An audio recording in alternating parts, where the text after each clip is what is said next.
en Mazapán Producciones.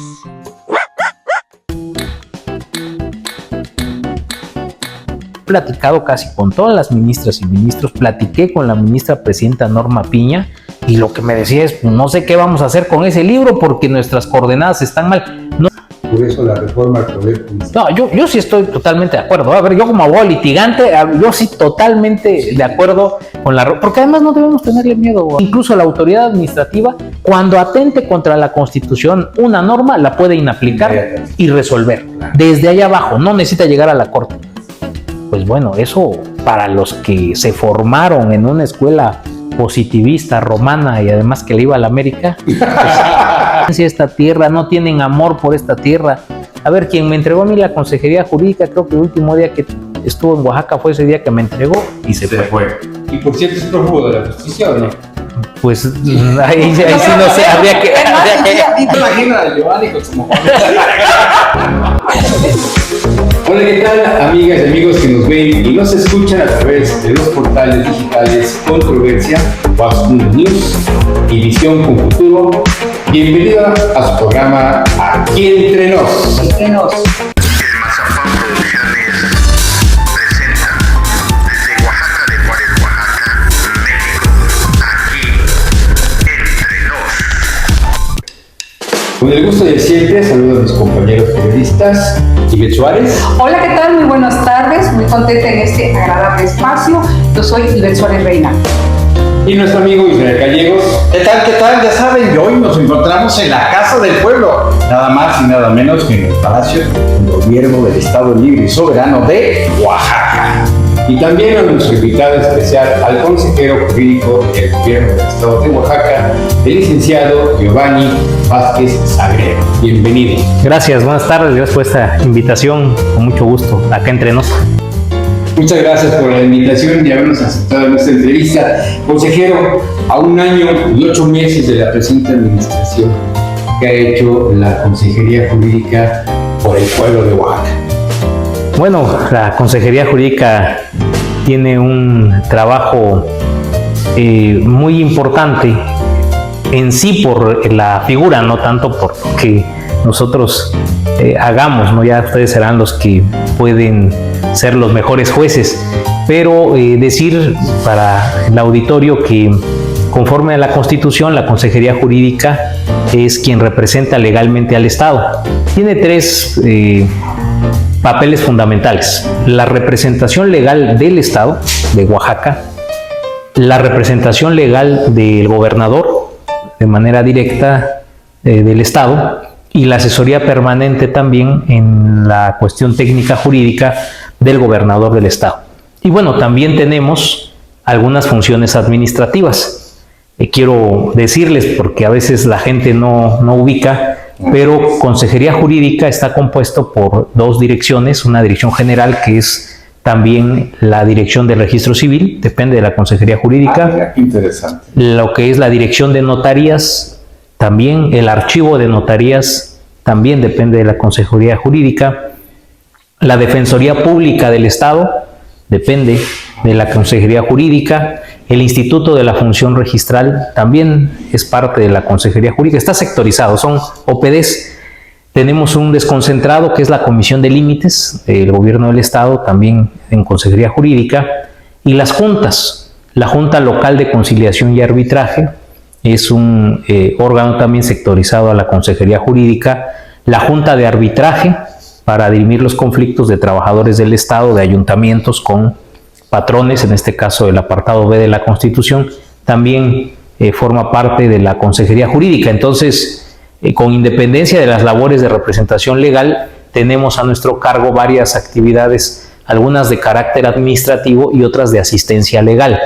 La Defensoría Pública del Estado es la que brinda la asistencia legal a las personas que así lo requieran. Son los defensores de oficio, pues los defensores públicos, y también forman parte de esta estructura que tiene la Consejería Jurídica. Entonces hay muchas actividades que se desarrollan. Acabamos de dar inicio al programa de septiembre, mes del testamento, por ejemplo. Bueno, por cierto. Las bodas colectivas que hace el registro civil también forman parte de la Consejería Jurídica.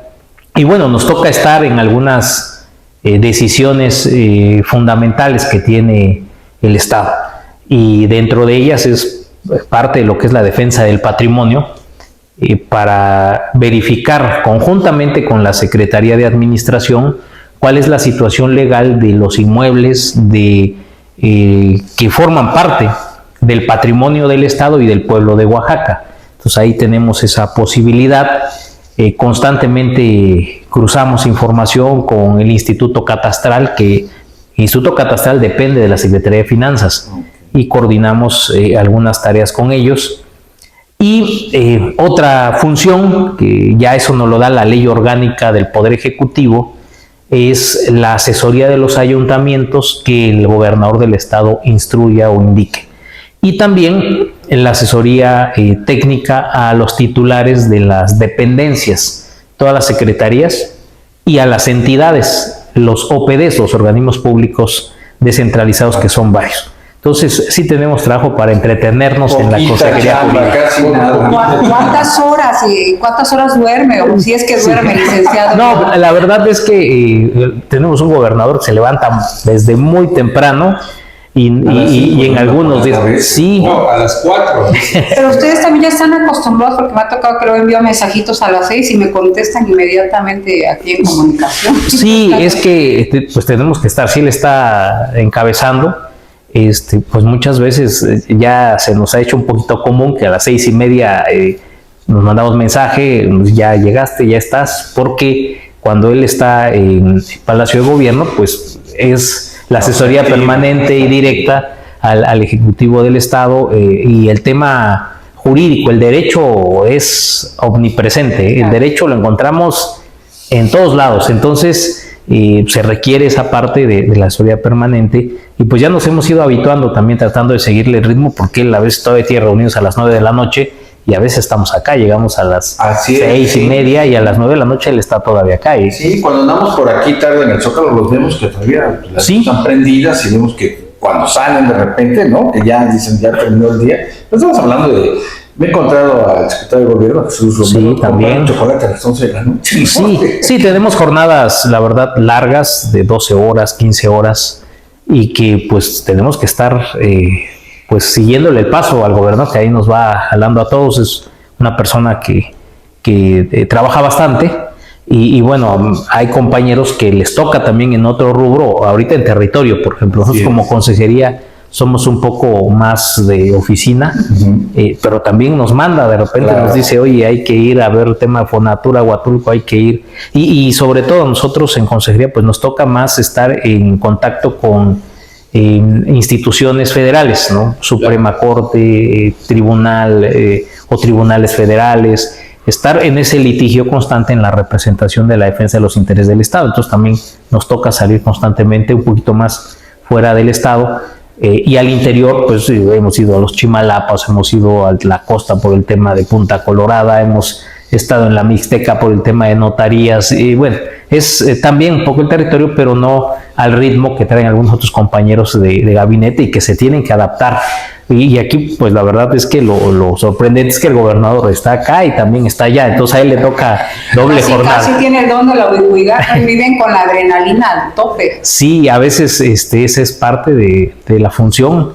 Yo les digo a los compañeros que consejería es extenuante a veces, porque van llegando, no deja. Oaxaca no descansa, ¿no? Todos los días surgen detalles y detalles y detalles. No dices, ahí va tranquilo, pero pon brinca una cosa, brinca otra. Sí, yo creo que Oaxaca se necesita para conocerla 3 vidas, para conocerla, entenderla y comprenderla y poder discernir. Pero aparte, usted como pues es la figura medular del gobernador, la figura importante jurídica que tiene que atender estos temas, licenciado Giovanni. Ahora que hablábamos de la recuperación de espacios, de edificios, pues está luego con la atención. Me imagino que ya cuando logra completar, pues es una satisfacción, así, le da un pequeño respiro, pero lo que viene también. No, el gobernador está así como que, a ver, nos hace, la verdad es que él mínimamente se reúne cuando menos una vez a la semana con todos los secretarios. Cuando menos, Así es. Cuando menos. Porque Después de la mañanera viene la después de esa tiene reuniones con gabinetes sectorizados. Entonces, mínimo es una vez, pero puede ser 3, 4 veces a la semana y te va evaluando. Entonces, nosotros en ese trabajo que tenemos con la Dirección de Patrimonio, se tiene visualizados cuáles son los inmuebles del Estado. Y hay que ver la situación legal. Entonces, ya nos pasan la estafeta y vamos viendo. Entonces él también trae un tablero de control muy visto, dice, a ver, este inmueble, cómo vamos con este, y hay que entrar a recuperar. A veces hay algunos donde compañeros de alguna secretaría que no pudieron obtener la posesión de algún, por ejemplo, el Álvaro Carrillo, él estaba en el tema de la Secretaría de Infraestructura, porque tenían que revisar la entrega-recepción, y la empresa ICA no entregaba, y no entregaba, y no entregaba. Entonces, de repente el gobernador dice, oye, necesitamos activar eso, ¿por qué no se ha entregado? ¿Qué tiempo se llevó eso? Bueno, desde que entramos, la SIC, que es la Secretaría de Infraestructura, intentó, y primero se llevó las cosas tranquilas porque ellos dicen, vamos a entregar, pero al más del año, yo creo que el año 2 meses, ya vimos la mala fe porque recibimos una demanda de la empresa de que no queríamos recibir, pero era para tratar de justificarse de acuerdo al contrato que se tenían, y entonces preconstituyen una prueba de una manera dolosa. Y es cuando ellos ya se les prende la alerta y dijeron, no, vamos a hacer el último intento, intentó intervenir Secretaría de Honestidad porque estaba haciendo auditoría, y también la empresa se opuso y no los dejó entrar, y no dejaron entrar a verificar a los compañeros de la Secretaría de Honestidad cuando pues, es un inmueble del Estado. Y esto era una cuestión de la administración anterior que te toca a ti resolver, ¿no? Sí, entonces en ese momento ya el gobernador determina y dice, a ver, que entre entonces Consejería Jurídica. Entonces rápidamente empezamos a agarrar la información y hacemos, porque lo que les quiero decir es que tampoco es como llegar y meterte de un día para otro. Hay que llevar un proceso. En algunos casos sí podemos llegar a rescindir de manera directa los contratos de comodato, y en algunos otros, cuando hay alguna otra figura jurídica, tenemos que previamente o hacer una denuncia o solicitar cateo o ver qué hacemos como gobierno del Estado, dependiendo del caso. Pero es muy importante el trabajo que haces tú en la consejería, porque todas las acciones que has hecho ha sido conforme a derecho. Sí, eso es muy importante aclararle para todos nuestros amigas y amigos que nos están viendo, porque luego viene así como que, ay, viene Giovanni el malo a despojarlos, ¿no? Y córrale, ya viene con la policía. Con los guantes, Sí, eso iba a decir, porque hay una contraparte para unos, pues qué bueno estar recuperando esos espacios, ¿no? Para otros, pues para otros eres el malo, ¿no? Del cuento. Sí. Y la actuación conforme a derecho. Siempre, porque eso sí tratamos, o bueno, no tratamos, cuidamos muy puntillosamente no violentar ningún derecho, y hasta que no tenemos todos los elementos a la mano, entonces actuamos. Fíjate que Giovanni, yo lo leía antes de que llegara a ocupar esta posición, siempre ha sido un activista, un hombre de la izquierda, pero siempre ha sido muy congruente, ¿no? Yo veía cómo te tiraban y te echaban, ¿no? Entonces ha demostrado, ¿no? Y hoy lo sigue demostrando. Ya pegado el libro, ¿no? Ya has pegado el libro. Sí, y lo hace muy bien, porque digo, cuando hacías tus análisis, ¿no? Sí. Por esto, el otro, fundamentaba muy bien, y yo me decía, mira. También cuestiones electorales, ¿no? Tal vez, a ver, luego a mí en el gremio de abogados, me tachan de grillo, o sea, me tachan, pero no conocen, no conocen realmente a veces, y digo, dicen que la alabanza en boca propia es vituperio, pero la verdad es que vengo de una familia no de bajos, de escasísimos recursos, que nos tocó. Yo soy de San Juanito, yo soy de la Sierra Juárez. Ajá. Desde muy pequeño nos trajeron a vivir a San Juanito, cuando no había agua potable, no había drenaje, y nos tocó estar ahí padeciéndola. Y tuve la oportunidad, soy el 11 de 12 hermanos. Mira. Entonces mi papá herrero, entonces no era como que tan fácil que uno pudiera, y me tocó desde muy chavo, me tocó trabajar, ¿no? Fui mesero, hay muchos meseros que me conocen porque yo trabajé mucho tiempo mesereando, y pude llegar a estudiar la universidad. Ahí hubo quien me patrocinó la universidad, la verdad me pagó una universidad privada, fueron unas personas a las que estimo mucho, y yo era amigo de su hijo, y bueno, son ellos personas del mercado de abastos. Después otra parte crecí en el mercado de abastos, pues ahí ayudándoles en los negocios de ellos, en lo que, con el diablo, con lo que fuera, a acarrear las cosas que compraban para vender. Y me pagaron en la Universidad Mesoamericana, me preguntaba. Entonces pude estudiar ahí, y pues yo salí con mención honorífica. Yo representé a la escuela conocimiento, me fui a varios concursos. Yo terminé la universidad, fui regidor muy rápido. Yo en cuanto salí de la universidad, por azares del destino, hice un poco de radio, me jalaron, fui regidor, estuve un tiempo en el Ayuntamiento de Oaxaca de Juárez, pero eso me motivó a seguir estudiando. Yo estudié una maestría en Derecho Electoral, estudié una especialidad en Justicia Electoral, me fui a España, estudié con un filósofo vivo de los modernos, se llama Manuel Atienza, los abogados lo conocen muy bien, él tiene muchas obras en argumentación jurídica. Hice un máster en argumentación jurídica en la Universidad de Alicante en España, ahí me dieron la beca de la Fundación Germán Bernasser de la Universidad de Alicante en España, y luego estudié en la Universidad de Palermo en Italia también el máster de argumentación jurídica. Y bueno, pues sí estudié, porque muchos me dicen ¿no? me dicen que no, es Grillo nada más, se dedica. Porque te ven que has Sí. apoyado la lucha Pero sí que social. el tema porque electoral viene es muy ahí, ¿no? fuerte también. Y me especialicé, y mi fuerte en el litigio es la materia electoral. Ahí conozco al senador, Sí. al senador Salomón Jara, en algunos temas litigiosos, y empezamos a acompañar. Y claro, pues todos traemos, creo, historia, o sí, como lo vean, no cola que nos pisen, o historia, como lo quieran ver, pero sí me ha tocado, pues ahí están mis títulos, ahí están mis cédulas, ahí está lo que he podido hacer, y bueno, por eso es que de repente dicen, es que si es Grillo, sabe o no sabe, y bueno, No, tenemos también. ni son de capacidad, es cuestión de capacidad, ¿no? Sí.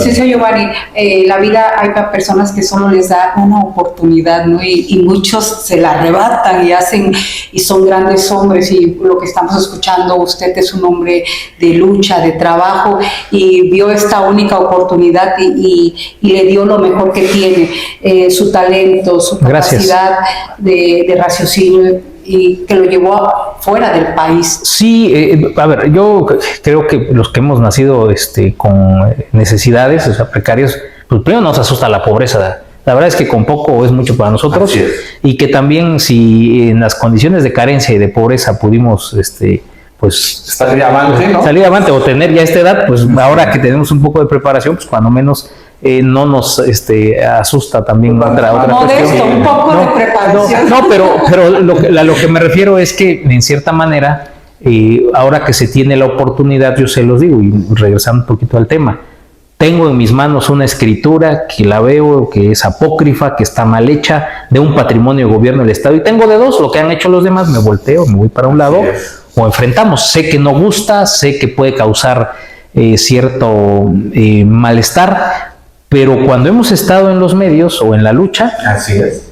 pues reclamamos que eso es injusto, que eso no se puede. Entonces digo, si tenemos esa oportunidad, pues entonces hay que regresar las cosas y aplicar lo que dice la ley. Se los pongo con el caso de CNC, por ejemplo. Ahí el gobernador del estado estuvo pendiente, o sea, pendiente. No hay ninguna revancha política ni nada. Nada. Fue algo legal. A ver, yo lo que digo es, ahorita nuestras leyes en materia electoral, en nuestro marco normativo, te impide usar recurso público para fines electorales. Claro. Pero imagínense las épocas del partido que fue en su momento el hegemónico, donde inmuebles del Estado se los daban a sus organizaciones para utilizarlos, hacer campañas, para usufructuarlos. Pues cómo no iban a... Entonces, ¿no? y me refiero a CNOP, por ejemplo, me refiero a CNC, son espacios que dices, a ver, momento, o sea, si lo vemos de una manera muy, muy objetiva, ¿cómo una organización de un partido político está usando un espacio que vale millones de pesos y el Estado paga al menos 80 millones de pesos al año en rentas para oficinas públicas? En muchas oficinas, Entonces, ¿no? Se va una... no, Has recuperado una gran cantidad, ¿no? De todos. sí, son varios, tenemos vistos otros, y además está pasando algo muy curioso y que me da mucho gusto. Ahora la gente viene y nos dice, es más, hasta algunos de nuestros fans reprimidos, de repente hasta postean y nos etiquetan para decir, oye, este inmueble, a ver cuándo el consejero. Ah, bueno, pues como se conocen, es que como se conocen entre ellos, ellos sí saben la historia de saqueo que ha tenido nuestro estado. Entonces, eso pues nos da gusto porque nos dicen, y además a veces nos han dado datos certeros. Y entonces empezamos a hacer una investigación, encontramos que son inmuebles del Estado, y que los ocupan de manera abierta y directa, y ustedes como medios de comunicación y periodistas también ya de experiencia, pueden darse cuenta. A ver, en CNC, ¿qué hacían? Eventos políticos de un partido. En CNOP, ¿qué hacían? Eran eventos, y ahí estaba la propaganda. Entonces, no es posible que un estado como Oaxaca, que requiere de espacios públicos, para un registro civil, por ejemplo, donde ya se está condicionando CNC, el gobernador dijo, ahí que se vaya el archivo al registro civil. Ya se está condicionando. Pagamos más de 300,000 pesos mensuales por un inmueble para tener un archivo al registro civil. Oye, Giovanni, fíjate que yo un tiempo estuve por acá también, estuve colaborando en la administración que creímos que iba a funcionar y no falló, no en la pasada, sino en la pasada. Y cuando nos iban a dar la oficina, porque les pasó lo mismo, creo que te acomoda esto, fuimos a Ciudad Judicial, y nos dimos cuenta de la cantidad que cobraban, ¿no? Por ocupar esos espacios. Sí. Entonces yo me quedé así, a ver. Yo venía de la Ciudad de México, y entonces donde estás acostumbrado, que los espacios son del gobierno, de repente decían, no, aquí hay que pagar tanto mensualmente. ¿Y de dónde sale? No, el gobierno lo tiene que pagar. ¿Cómo? Entonces esto no es de nosotros. No, que hay un como 20 años. Dios mío, ¿dónde estamos metidos? ¿No? Sí, no hay que olvidar, eso hay que tener memoria presente. Eso fueron acciones que Ulises Ruiz, Bulmaro Rito Salinas, ellos cuando fueron servidores públicos, lo que hicieron fue contratar justamente como un contrato de arrendamiento financiero con carga al Estado. Así se hizo Ciudad Judicial y Ciudad Administrativa. Ahorita ya terminaron de pagar y entregaron, pero después de sobrepagar a años. Pero no hay que olvidarlo, así se hicieron esos. Que le costó al pueblo. Así es. Y eso genera rezago. ¿Y cuántos inmuebles estás por recuperar? Tengo entendido que son como alrededor de 25. Ahorita se han recuperado 10 inmuebles, bueno, donde hemos tenido alguna intervención. Por ejemplo, el MACO, que estaba en manos de una asociación civil, ya está en rectoría, ya está abierto, administrado por la Secretaría de Cultura.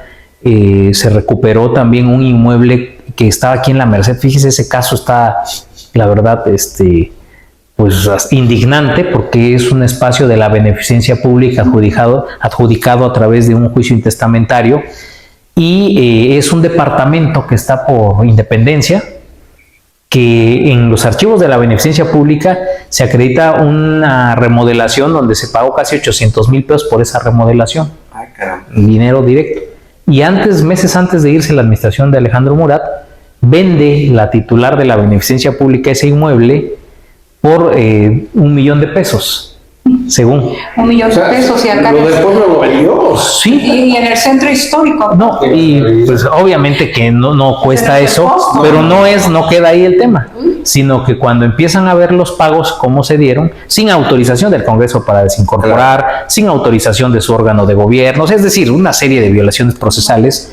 Pero cuando nosotros revisamos ese tema, nos dimos cuenta, bueno, ya la parte administrativa de beneficencia pública, que habían pagado 700,000 pesos en efectivo y 300,000 pesos en transferencia.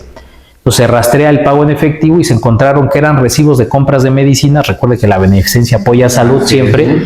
Eran recibos clonados, donde habían comprado realmente medicinas. Esos pagos nunca se hicieron. Es decir, le dieron a un particular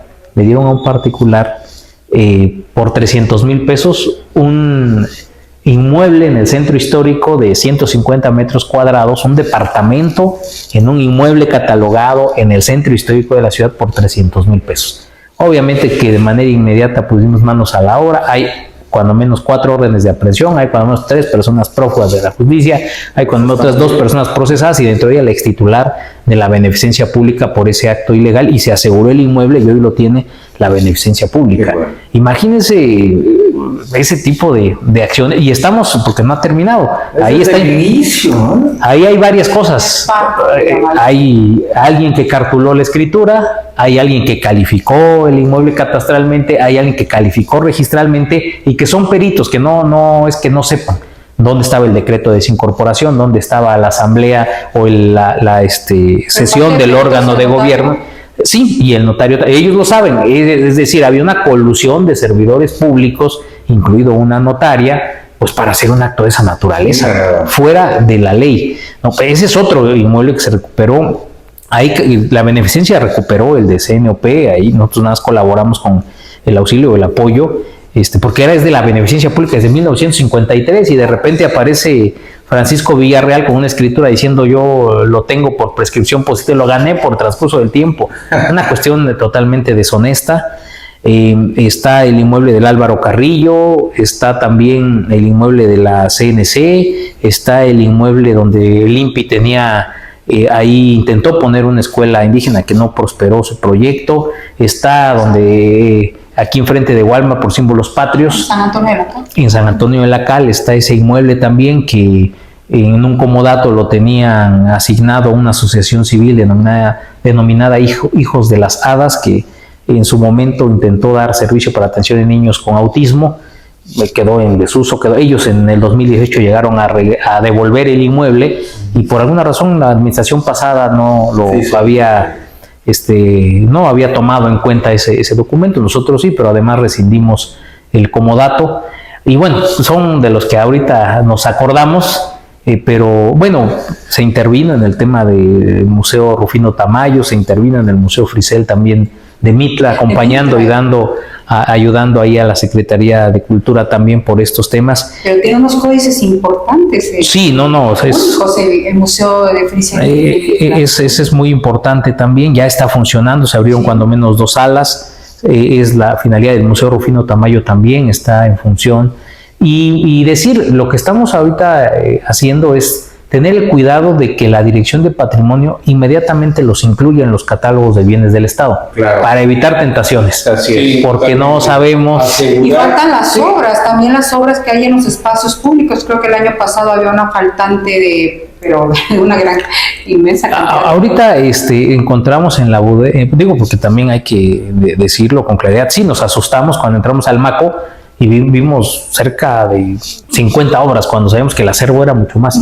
Pues bueno, fuimos en búsqueda, pedimos a Fiscalía inmediatamente cateos, encontramos obras allá en una bodega en la zona norte de la ciudad.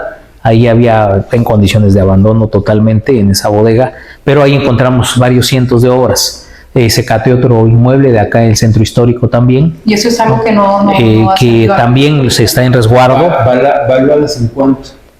Bueno, ahí sí. Sí, porque el arte va variando. Estamos hablando de 500 piezas, Estamos hablando de 500 piezas. Yo me había quedado que faltaban 200 piezas, sí. Eso me quedé adelante. Pero además los inmuebles, el inmueble de la Casa Cortés que le llaman acá, más cuál es el valor, CNP, cuál es el valor, es un inmueble de 2 patios, tiene auditorio, CNC 1600 metros cuadrados en el centro histórico. La verdad es que es mucho el recurso, el patrimonio, y reitero, lo que estamos pidiendo es que la Dirección de Patrimonio los tenga bien incluidos en el catálogo de inmuebles. Si no, después nos vamos. Para evitar esas tentaciones. Claro. Dormir poquitas horas para que vuelvan a lo mismo. ¿Se habías imaginado tener esa oportunidad de vida de poder hacer este trabajo? Y 2, acabar también con la corrupción. Bueno, a ver, yo creo, para mí, yo les quiero decir, y por eso el agradecimiento y lealtad al gobernador del estado, porque imagínense, yo soy abogado litigante, o sea, mi antecedente como tal, tuve ahí un pequeño romance con la cuestión política la política. Pues cuando salí de la universidad, pues muy rápido fui regidor de gobernación y reglamentos en la capital. Y abogado, pues está en su naturaleza, no sale con estas ganas de transformar. Y ahí pues fue un trance, fui de oposición, no fui de la planilla de Fragua, sino fui de una planilla de oposición. Claro. Y llegué como regidor de oposición, estuve los 3 años y me dediqué luego al litigio y un poco a la academia, que es la parte donde les digo que a veces no se conoce, pero me tocó dar clases en algunas universidades, di clases en la Mesoamericana, me invitaban a dar clases algunas veces en la José Vasconcelos, algunos cursos o algunas pláticas en la Salle, y fui catedrático en licenciatura, en maestría, he sido asesor de tesis en la Náhuac, y me dediqué un tiempo a la academia, pero siempre con el despacho abierto. Yo siempre estuve litigando, fui 15 años asesor legislativo, conozco el proceso legislativo, conozco las fosas y los lodos de ese Congreso del Estado, estuve en la Comisión de Radio, Televisión y Cinematografía en el Congreso de la Unión también, fui asesor allá, entonces conocí una parte del derecho parlamentario en la práctica, pero siempre con el despacho abierto, ¿no? Y pues estudié en la Escuela Judicial del Tribunal Electoral del Poder Judicial de la Federación, tengo cédula profesional de especialista en justicia electoral y ahí es donde estuve litigando y aprendí esa parte. Entonces, a ver, mi naturaleza es ser abogado litigante, eso soy. Entonces, hoy estar, como me dices, siendo el abogado del Estado, pues para mí es un honor porque es para mí el cargo más alto al que puedo aspirar. Yo no aspiraba a ser juez o magistrado, algo, sino el abogado del Estado, pues es para un abogado litigante el más alto honor que puede tener, y me toca defender al Estado. Y al pueblo. Sí, es un puesto padrísimo, un puesto que la verdad que no entienda el trabajo que estás haciendo. Estás recuperando lo del pueblo, lo que aquellos hicieron mal uso en sus administraciones, ¿no? Estás dándole dirección a esto. Estoy asombrado por el polígono. O sea, cuando veo ese dibujo que parece hecho a mano por un chico de 5 años, ¿no? Y veo el trabajo que hicieron, el tiempo que se llevaron para empezar a poner orden. En el crestón, que nadie quería entrar a ese tema. Sí, y ahí es un arma de doble filo, lo sé, pero reitero, a ver, estando en los medios o estando allá afuera en la calle, en la lucha, pues hemos dicho, bueno, ¿por qué no se hace? Hoy tenemos la oportunidad de hacerlo, nada más es cosa de saber cómo. Y tenemos una comisión de límites que se puede hacer. Fue muy sigiloso todo. Sabíamos que ante cualquier cuestión que vieran, iba a haber quienes se opusieran a ese tipo de trabajo. Lo pudimos hacer. Quiero decirles que la comisión de límites, a quienes felicito y reconozco a mis compañeros, porque en el tema de Chimalapas, por ejemplo, la pericial que la Suprema Corte de Justicia de la Nación tomó como base para determinar el punto trino en el Cerro de los Martínez fue la de la comisión de límites, porque hicieron un trabajo técnico mejor que el perito de la Corte, que el perito de Chiapas y que el perito de Veracruz. ¿Por qué? Porque la comisión de límites fue e hizo el trabajo técnico, jurídico, de manera correcta, por ejemplo. Que ese es otro temazo ahí, el tema de Chimalapas, que tampoco se le había entrado. Una bronquísima. Y que déjenme decirles, digo, tal vez me desvío un poco, pero también para mí es un asombro. Llego y uno de los primeros expedientes que me empiezan a hacer requerimientos a los 5 días de estar en la consejería, y empiezo a revisar y nos damos cuenta por la comisión de límites que tenía casi 2 años dictada la sentencia, donde la Corte se tardó, ustedes han visto, 10 años para resolver ese expediente, dicta 4 coordenadas y 4 coordenadas mal. Las hicieron desde el escritorio, nunca fueron al territorio. Nunca posicionaron un GPS, nunca posicionaron alguna estación satelital. O sea, imagínense el grado, el error garrafal de la Suprema Corte, pero además, como para ellos era un precedente, hasta hicieron un libro de esa sentencia. Hoy les puedo decir, he platicado casi con todas las ministras y ministros, platiqué con la ministra presidenta Norma Piña, y lo que me decía es, no sé qué vamos a hacer con ese libro porque nuestras coordenadas están mal. Nos ordenaban, Israel, meter una coordenada de abajo, la parte de abajo de la barra de Tonalá, que ahí empieza la línea divisoria, pero la coordenada daba medio kilómetro dentro del mar. Qué barbaridad. Giovanni, ¿consideras entonces, si coincides por eso, la reforma al Poder Judicial? No, yo sí estoy totalmente de acuerdo. A ver, yo como abogado litigante, yo sí totalmente de acuerdo con la... Porque además no debemos tenerle miedo a los cambios que se puedan hacer. Son cambios, ¿no? Vamos en esta... Y sin el hecho, a ver, precisamente porque ahí están los testigos y ahí en la radio guardan testimonio. Yo era uno de los críticos del Poder Judicial diciendo, cuando yo estaba estudiando segundo semestre de licenciatura en Derecho, llegaban los magistrados experimentados a darnos las conferencias magistrales. Terminé la universidad y empecé, y hoy en el ejercicio profesional, son los mismos magistrados experimentados los que siguen dando las conferencias magistrales. No es posible, se necesita un relevo generacional. Mira, a ver, en el derecho es una teoría que le llaman el derecho es un árbol vivo.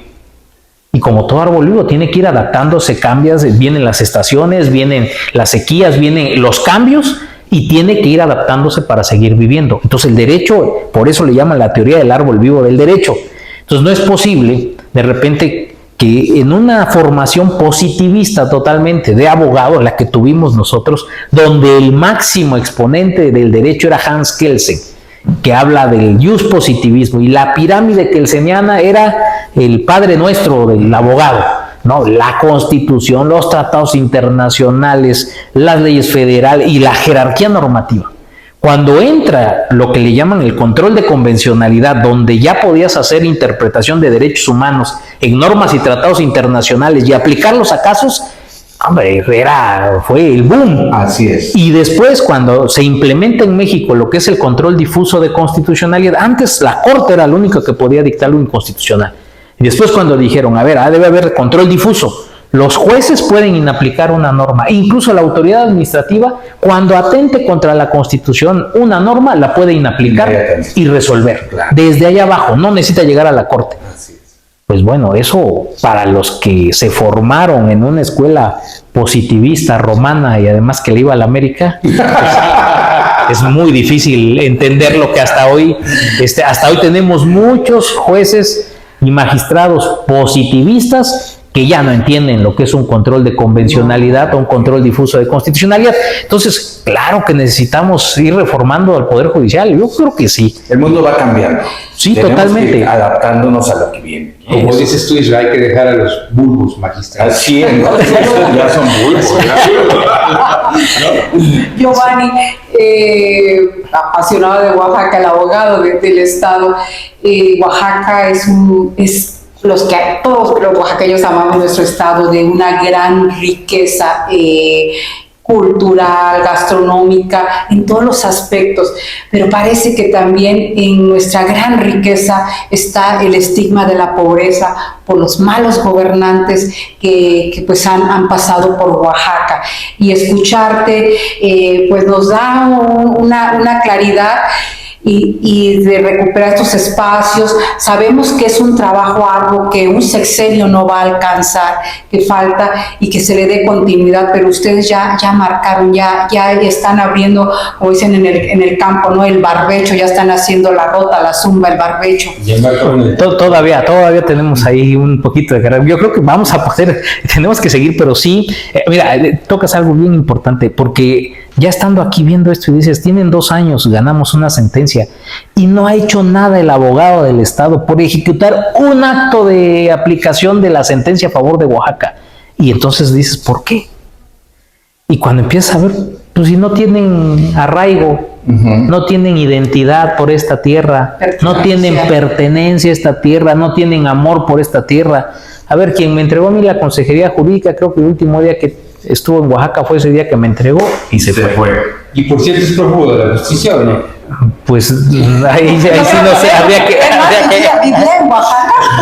No, solo, a ver, no, es notario en el Estado de México, por ejemplo, ¿no? Pero ¿dónde? O sea, si no tienes pertenencia, arraigo, identidad con esta tierra, pues no tienes amor. Entonces, nosotros aquí crecimos, aquí nacimos, aquí esperamos estar, ¿no? Y aquí en su momento, aquí nos vamos a quedar, ¿no? Porque somos oaxaqueños, entonces queremos al Estado. Y dices, bueno, es la única explicación lógica que le encuentras al hecho de tanto desprecio al poder ir y buscar que ganando una sentencia no le ejecuten. Claro. Porque estamos hablando de miles de hectáreas. Entonces, cuando vemos esto de Chimalapas, que está mal, pues vamos a la corte y le decimos, oiga, ministros, como que se equivocaron.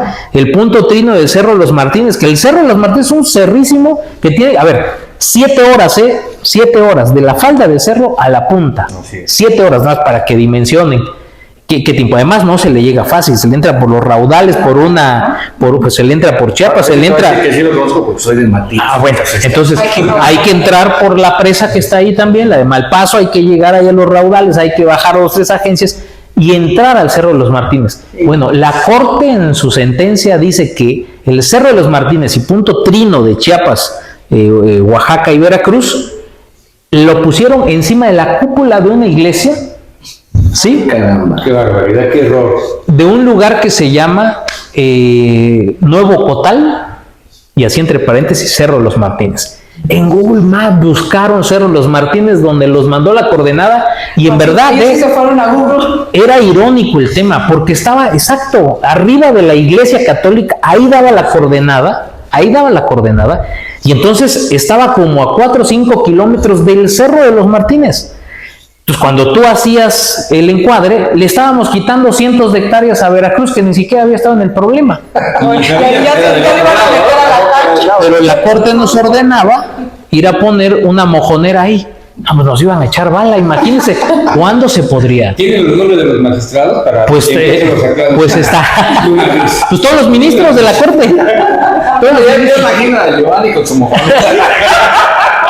Eso no, tenían que ser de Oaxaca. El ministro Franco fue el que hizo ese proyecto de sentencia y describe todavía el perito que se sentó en su computadora, que abrió el programa tal y que, o sea, nunca fueron al Cerro de los Martínez. No, pero además, a ver, y les va otro tema, porque ese es Eso es terrible.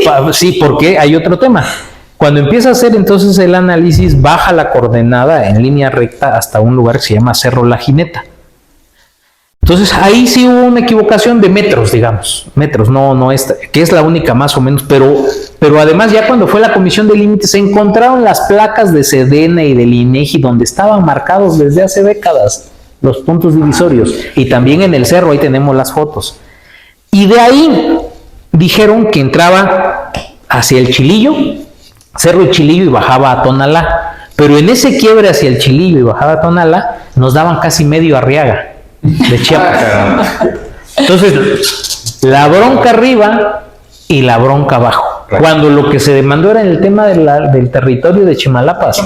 Entonces nos daban medio parte de Arriaga, donde entonces dejaba a las pesqueras, dejaba empresas, dejaba a propietarios y varios de los ejidos y varias de las pequeñas propiedades chiapanecas, que Tapanatepec, que San Francisco del Mar, dicen, no son de nosotros, ellos son chiapanecos, o sea, nosotros respetamos, no nos vamos a quedar con nada que no sea nuestro.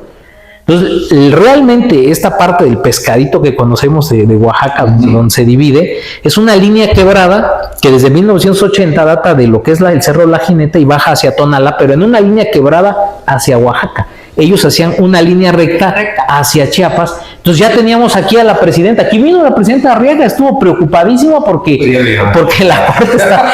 Entonces, tuvimos que ir a un convenio amistoso de límites con Chiapas, y eso es lo que luego se molestaron un poco a nuestros paisanos y hermanos chimas, pero les tuvimos que explicar. Nosotros no vamos a crear un conflicto donde no lo hay. Tenemos empresas pesqueras, tenemos organizaciones pesqueras, cooperativas, personas que estaban preocupadas porque dice, a ver, y mi propiedad que dice que soy de Chiapas, y mi credencial de lector, y mi recibo de luz, y mi recibo, ¿qué hacemos? No, entonces dijimos, a ver, sentémonos, platiquémonos y enseñémosle a la Corte que nosotros nos podemos poner de acuerdo, necesitamos ir a litigar 10 años, y se sentaron los gobernadores, y en una mesa institucional donde participó la Secretaría de Gobernación, se suscribe un convenio amistoso de límites, pero además déjenme decirle, no es que sea como una minuta, no, el convenio amistoso de límites es una figura constitucional que lo permite nuestra Constitución, que se tiene que suscribir, que se elabora un mapa cartográfico también, y se eleva al Senado para que el Senado lo apruebe como un límite permanente y definitivo, y que no vuelva a haber un conflicto, un problema por esos temas de... Imagínense. Imagínate a los del estado de Veracruz, hasta el café con leche se les... Sí, el consejero jurídico de Veracruz decía, bueno, ¿yo qué estoy haciendo acá? Así es. Entonces, son cosas que dices, no las va a hacer alguien, no, y digo, tampoco echamos flores, no las va a hacer alguien que no quiera Oaxaca, Claro. que no le interese Oaxaca. Pero nosotros estamos acá, y es uno, yo creo, de los atinos que tiene el gobernador del estado de poner gente que somos de acá para estar acompañándole en también los destinos, porque pues tenemos un compromiso con el estado. Y ve, la pregunta aquí entre nosotros. Aquí entre nos nadie se va a enterar. Pues, de acuerdo, jurídica, vamos a decir, en el tema jurídico, las estadísticas, Giovanni, ¿cuántos casos ganados y cuántos no ganados? ¿En dónde? A ver, díganme. Porque pues yo casi desde el 2000, un poquito antes de egresar, ya estábamos en la actividad de litigio.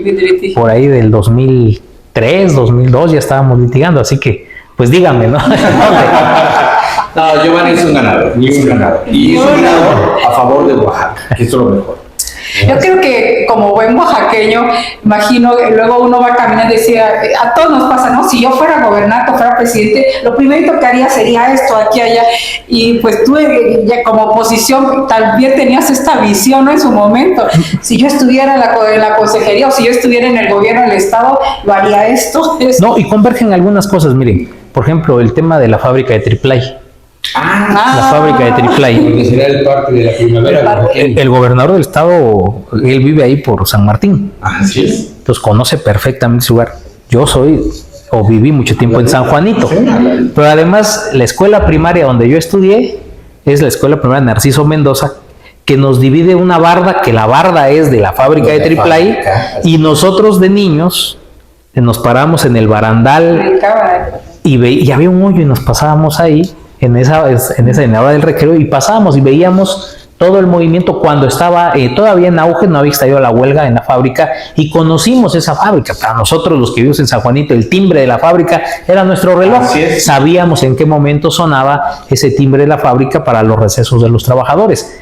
Y después, pues, conocimos el problema, cuando fuimos a secundaria, el estallamiento, la huelga, los problemas que hubo, y de ahí fueron creciendo y escalando. Conocimos que era un caldo de cultivo de muchos males ese polígono. Claro. La ambición, la codicia de muchos personajes oaxaqueños, muchas personas que quisieron quedarse con ese espacio, y que también hubo muertos, que también hubo golpes, que también hubo heridos, que hubo muchos intentos de muchas cosas. Y entonces, por eso lo digo, porque de niño yo decía, ¿por qué? O ya de estudiante, ¿o por qué? En la parte decimos, bueno, ¿por qué no hace algo el gobierno por ese espacio? Claro. Por eso imagínense el gusto que nos va a dar a nosotros el hecho de poder tener el Parque Primavera. Ya están acabándose las canchas. Ya hace un rato en el chat de nuestros amigos de la Narciso Mendoza mandaban fotos de arriba a los que viven en el cerrito. Mira, ya se ve la cancha, mira, ya se ve que va, porque además ahí voy a balconear a mi amigo el fiscal, ¿no? Aquí entre nos. También él estudió en la escuela primaria Narciso Mendoza, de ahí de San Juanito. Entonces, cuando estábamos viendo la cuestión del decreto que tenía que emitirse para la expropiación de ese espacio, nos tocó coincidir y en su momento dice, oye, que está bien por el barrio, por la colonia, que se eleve la calidad de vida, que haya una parte, y digo, no una cuestión de manera personal como tal, pero sí...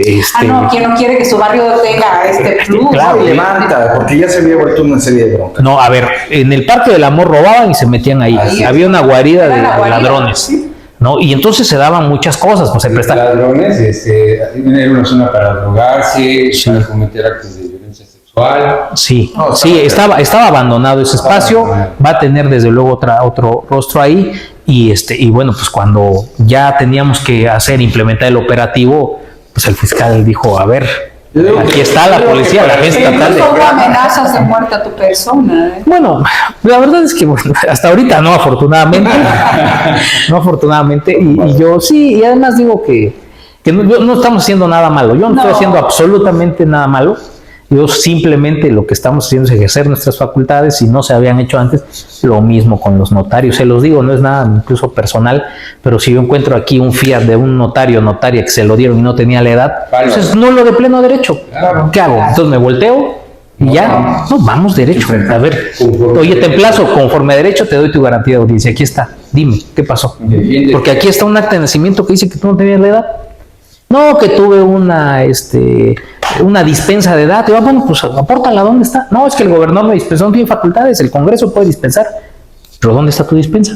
No, es que el gobernador, a ver, exhíbela pues, no acreditas, bueno, se revoca. Giovanni es un nombre para muchos programas. Nos falta el Parque del Amor, nos falta lo del Citibús, con arreglar, volver a tomar esas obras que están inconclusas, ¿no? Qué bueno que el Citibús ya está funcionando, ¿no? Sí. Lo echaron a andar. Pero yo está rescatando Oaxaca, la verdad que falta muchos programas. Pues ya dio la respuesta. De niño dijo, yo voy a recuperar este parque y mi colonia va a estar bien. Ya me imagino de niño con esta visión, ¿no? Todo lo que decías, voy a hacer esto y esto. Y aquí entre nos, sí lo recuperó. Así no, muchísimas gracias. Al contrario, gracias a ustedes. Terminado.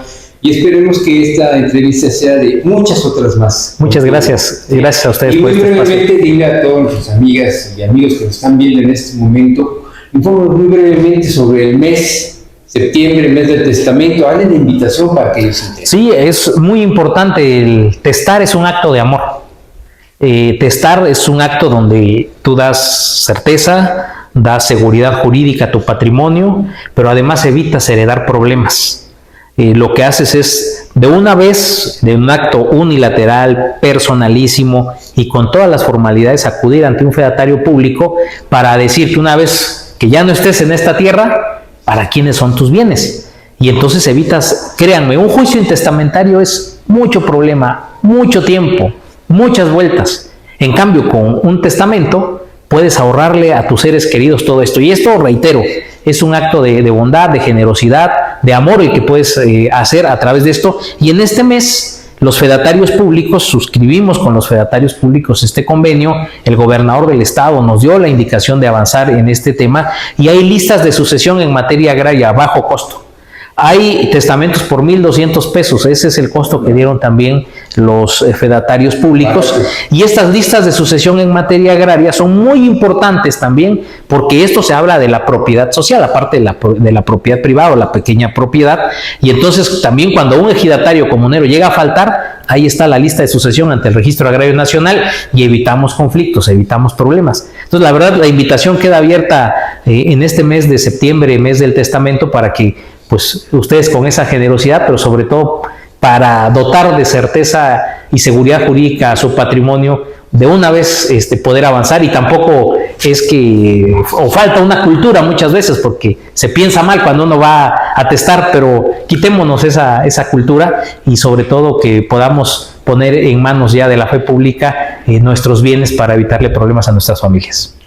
Consejero jurídico, muchísimas gracias. Al contrario, gracias a ustedes. Gracias. Amigas y amigos, si les gustó esta entrevista, la pueden ver a través de nuestro canal de YouTube y también en nuestras redes sociales. Se despide de ustedes. Ivette Suárez Reina, un abrazo a mi diseñadora Leti Borja, la que me viste en mis entrevistas. Muchísimas gracias, Giovanni Vázquez Agrero, consejero jurídico del Gobierno del Estado. Hey, Real Gallegos, y mandamos corazoncitos para Oaxaca. Corazoncitos de amor. Y Osvaldo Carrillo, gracias por su preferencia y nos vemos hasta la próxima.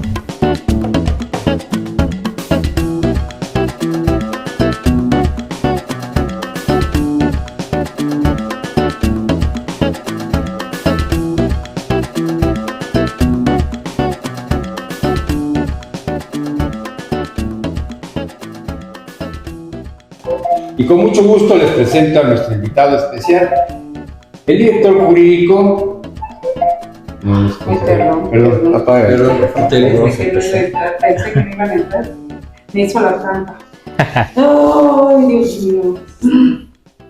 Disculpe. Y aparte en inglés, a ver cómo se ve. Ay, Jesús, ya me puse nerviosa. Este es para el grupo. María. Ay, soy yo siempre. Y luego, cosa que no fue, Perdón. queda el Ya apaguen el teléfono. ¿Ya lo apagaste? Ay, ya. ¿Ya?